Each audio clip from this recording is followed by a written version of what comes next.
Lagi bersama kami di DG Financial. Kali ini kita akan membahas tentang saham DIT atau Inteland Development Tbk. Nah, ini laporan keuangan yang kuartal ketiga 2024 sudah keluar. Kita lihat gimana dengan kinerjanya. Karena kalau kita lihat ini untuk beberapa hari ini kayak saham DIT agak sedikit menurun ya. Untuk direktur utamanya ini ada Hendro Santoso Kusuma, kemudian ada direkturnya yaitu Novita Angriani. Ya, alamat kantor mereka di tempat mereka sendiri, yaitu di Inteland Tower Penthouse, Jalan Jenderal Sudirman ya. Nah, ini bisa lihat di sini. Jadi misalnya kalau perusahaannya itu punya gedung sendiri, ya otomatis pakai gedung sendiri ya. Ngapain pakai gedung orang lain lagi? Nah, ini ada disebutkan juga untuk alamat domisilinya. Ini alamat domisili ada Taman Harapan Indah, kemudian ada Sutra Renata Cluster. Nah, Alba Jalan Alba 62 Banten itu yang direkturnya. Untuk laporan keuangan kali ini nilainya itu dia 1 tahun penuh. Nilai 1 tahun penuh tapi bentuk itu rupiah, jadi nanti dikali saja dengan 1 rupiah. Aset lancar kita lihat di sini, ini kas dan setara kas ya. Kas dan setara kas dia agak sedikit menurun dari 900-an miliaran sekarang dia 800-an miliaran. Kemudian ada juga piutangnya, piutang ada pihak berasi dan pihak ketiga. Dia hampir sama ya, bahkan piutang dari pihak berhasil mencapai 81 miliaran. Tapi nilainya gak gitu bertambah, gak berkurang juga. Yang pihak ketiga yang berkurang. Piutang lain-lain, ini piutang lain yang kita gak tahu, dia meningkat sedikit. Persediaan dari 3 triliunan sekarang menjadi 2,3 triliunan. Berarti dia akan berkurang 700-an miliaran. Ibaratnya bukan 700-an, mungkin 600 hingga 700-an miliaran. Kita lihat dulu gimana dengan apa ya asetnya. Ini tanah yang belum dikembangkan. Nah, 3,6 triliunan menjadi 3,8, berarti dia hanya meningkat kurang lebih 160 miliaran ya. Kalau kita lihat di sini tanah yang belum dikembangkan, sedangkan tadi yang persediaan sudah menurun cukup drastis ya. Dia bahkan lebih menurun lebih banyak daripada yang tanah belum dikembangkan. Asetnya dari 14,6 triliunan menjadi 13,9 triliunan. Nah, ini berarti dia kan dia bukan cukup banyak. Nah, dia bukan cukup banyak. Untuk hutangnya kita lihat di sini. Hutang bank jangka pendek dari 1,2 triliunan menjadi 1 triliunan. Kita langsung lihat aja yang total hutang jangka pendek yang dia sedikit menurun, di mana dari 4,1 triliunan sekarang menjadi 3,5 triliunan. Nah, dia menurun sekitar 600-an miliaran ya, dia berkurang sekitar 600-an miliaran. Nah, ini kita lihat juga total hutang jangka panjangnya dia menurun 300-an miliaran, berarti totalnya dia menurun sekitar kurang lebih 900-an miliaran. Kurang lebih 900-an miliaran untuk yang hutangnya, di mana kemarin sekitar 8 triliunan sekarang jadi 7,1 triliunan. Nah, tadi dia kan bukan 900 miliaran, tetapi sekarang kalau kita lihat ekuitasnya dia meningkat ya, berarti cukup bagus. Walaupun sebenarnya terkadang perusahaan properti kalau ekuitasnya banyak makin bagus ya, tapi ini kan mungkin harus jaga juga untuk posisi hutangnya nanti beban bunganya. Penjualan anjlok dari 3,3 triliunan menjadi 1,9 triliunan. Lalu kita lihat ini ada beberapa usaha dan lain-lain, begitu beda jauh. Oh, ini ada dapat modifikasi atas arus kas liabilitas keuangannya sekitar 400-an miliaran ya. Kok bisa ya ada yang kayak gini namanya ya. Lalu ini ada beban bunga bahkan meningkat. Beban lain-lain, oh dia ada untung nih. Lawatan berjalan dari 600-an miliaran menjadi 300-an miliaran, berkurang cukup drastis ya.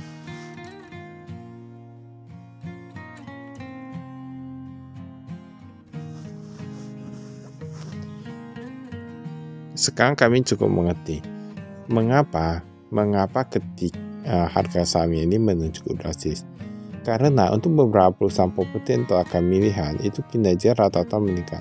Ini malah menurunnya. Ini pembayaran kepada pemasok kita lihat bahkan dia lebih kecil daripada tahun lalu. Persediaan pun berkurang, apalagi yang labanya. Nah, ini berarti tahu-tahu sendiri ya. Karena sebenarnya seperti kalau yang kami lihat ya, yang kami lihat itu ada Bumi Serpong, ada Summarecon Agung. Kayaknya kinerja cukup bagus, apalagi yang Ciputra juga kinerja cukup bagus. bahkan tiap tahun rata-rata bertambah ya. Tapi ini sebenarnya kita nggak tahu. Tapi jika kita lihat di sini inti land ini ya, kita depositnya saja kita lihat memang sudah kalah ya.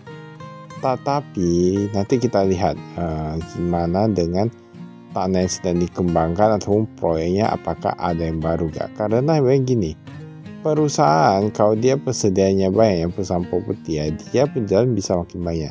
Kalau gak ada persediaan, mereka mau jual apa gitu ya. Intinya kayak gitu. Ini komisaris utama Sinato Darmawan, kemudian dari Direktur Utama Hendro Santoso Gondokusumo.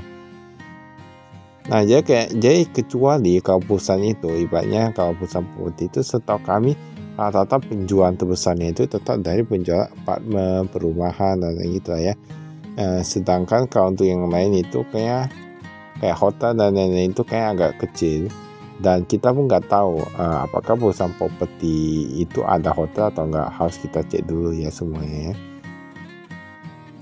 Karena kan ada yang bergerak di bidang apa ya, kayak akomodasi dan lain gitu ya. Pokoknya dia ada yang tukang parkir, ada yang apa, tapi gak semua lah gitu. Kita perlu lihat lagi.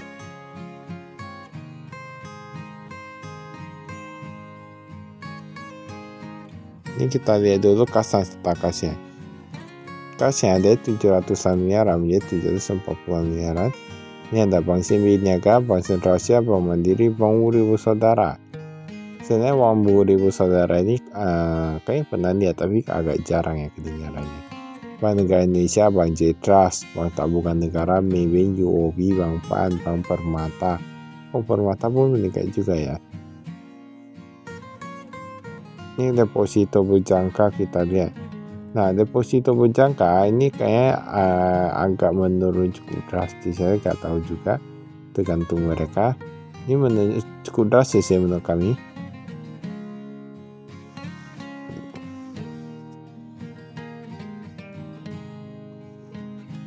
Tapi bagus lah, kalau ada uang bagusan jangan taruh di deposito semua.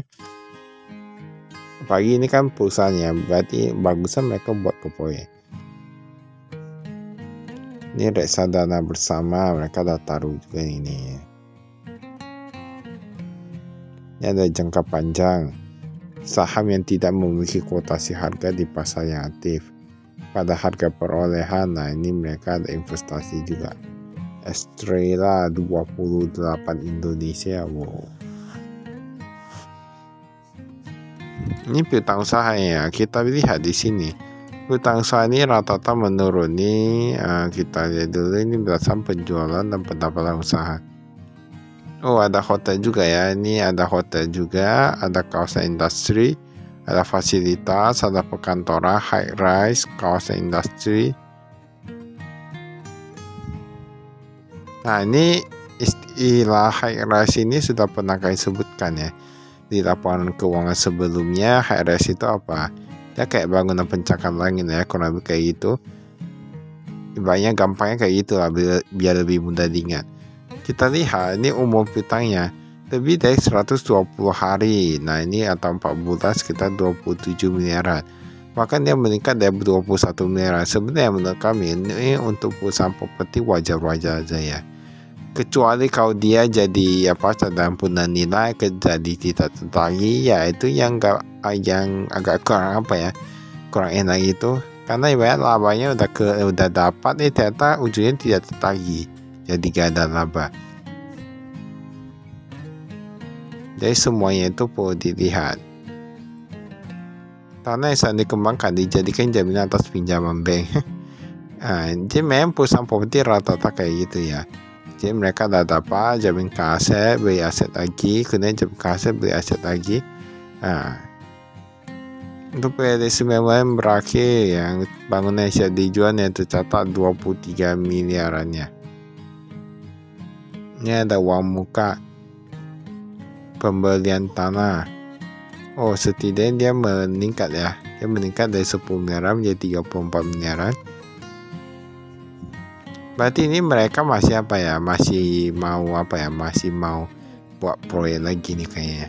Kita lihat saja pembelian tanah dia meningkat dari 10 miliaran menjadi 34 miliaran. berarti mereka akan ada rencana juga. Kalau beli tanah nggak dipakai untuk apa?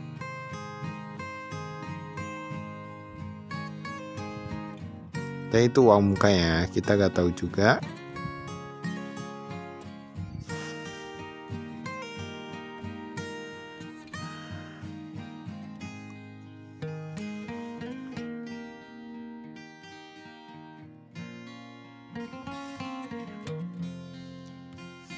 Ini tanah yang boleh dikembangkan. Kita lihat di sini ya. Ini ada Tangerang, Banten. Ya ini bagusnya kayak gini. Mereka ada kasih tanah, ada kasih luas tanahnya berapa. Jadi misalnya kalau kita lihat ternyata dia salah harga, kita bisa di sini bayar jumlahnya itu dibagi dan luas tanahnya.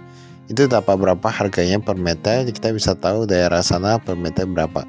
Kalau misalnya ternyata harganya itu di bawahnya wajar, berarti itu memang ini bagus ya.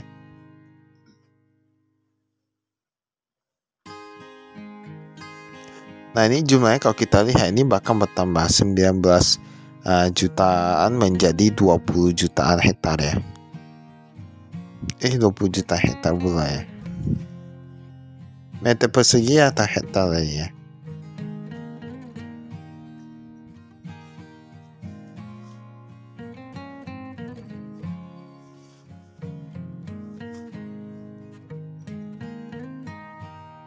Nah ini kita skip. Tapi yang agak sayangnya yang tadi yang persediaan dia udah bukan sudah sisa. Ini aja tetap bisa di sini. Jadi memang perusahaan properti itu terkadang bisa dipredik. Terkadang kurang lebih bisa diprediksi ke depan itu gimana.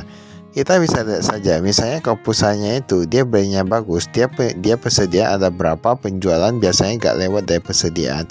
Nah dia gak lewat dari persediaan dari bangunan yang ada. Nah kita bisa lihat nanti ke depannya mereka kan ada luas tanah lagi. Gak mungkin mereka bangun di tanah orang ya kan. Terkadang bisa juga dari kerjasama atau gimana. Tapi rata-rata ditanami sendiri, dibangun. Nah kita bisa lihat lagi ke depannya itu mereka bisa menghasilkan cuan berapa. Bisa menghasilkan persediaan berapa. Kurang lebih kayak gitu ya. Karena dia kan perlu ada tanah, perlu ada bangunan dan gitu lah ya. Jadi bisa kurang lebih sedikit diprediksi lah. Walaupun nggak bisa semua. Ini utamanya kita lihat jangka pendek kita lihat 1,2 triliunan menjadi 1 triliunan. Oke cukup bagus berkurang. Tapi ini yang jangka pendek aja ya. Kita kan nggak tahu yang jangka panjang. Ini yang totalnya 2,7 menjadi 2,5 agak gitu berkurang banyak ya kalau kita di sini.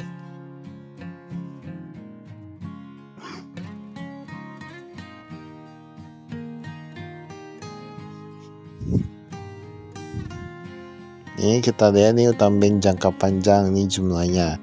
Oh dia berkurang juga.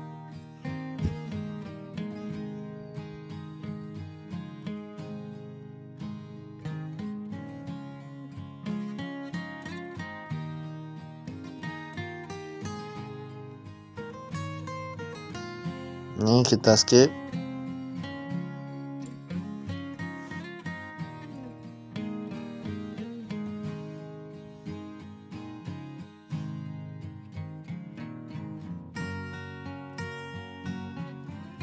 Ini pendapatan diterima di muka.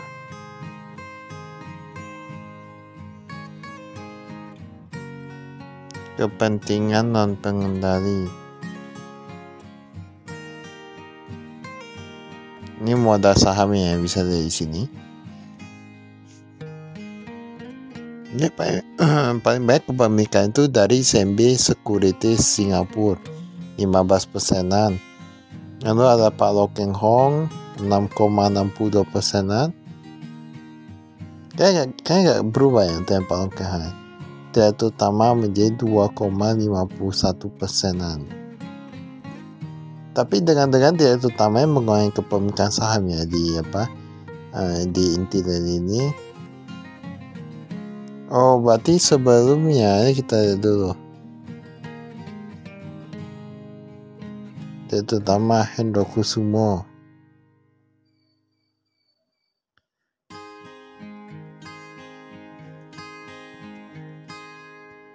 Hendro Kusumo kemarin yang 2023 gak ada.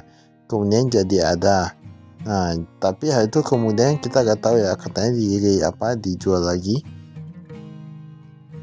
Dan itu entah benar gak itu beritanya. Jadi kita perlu lihat lagi nanti, misalnya kalau kita mau tahu apakah sebuah perusahaan itu yang jual dan beli sahamnya itu yang buynya itu ada atau enggak, bisa lihat di Stockbit juga ya, itu bisa lihat di sana. Kan ada menu insidernya itu ya. Nah, ini pendapatan ini kita lihat dulu.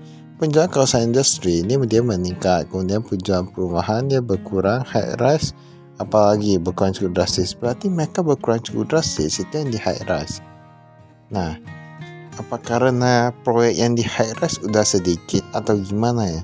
Kita lihat dari 1,8 triliun menjadi 200-an miliaran. Berkurang sangat drastis, inilah yang menyebabkan anjloknya dari labanya itu sendiri.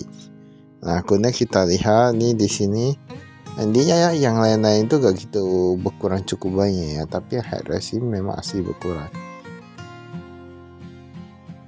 Ini beban umumnya dan lain-lain. Gak ada yang gitu signifikan sih.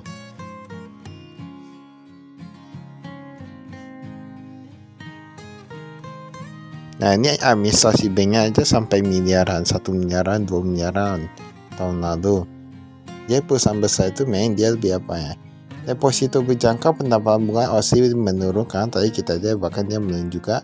Jasa giro meningkat, dan lain-lain gak ada. Kemarin ada. Tapi yang di high rise ini biasanya ini kalau mau bangun pun gak gitu cepat ya. Kecuali kalau di Tiongkok ya, yang katanya itu cepat sekali. Kalau di Indonesia kayaknya gak gitu cepat aja, perlu dilihat juga. Sebenarnya kapan baru bisa dapat lagi gitu lah ya. Kira-kira kapan baru bisa ada banyak pesedia high rise lagi gitu.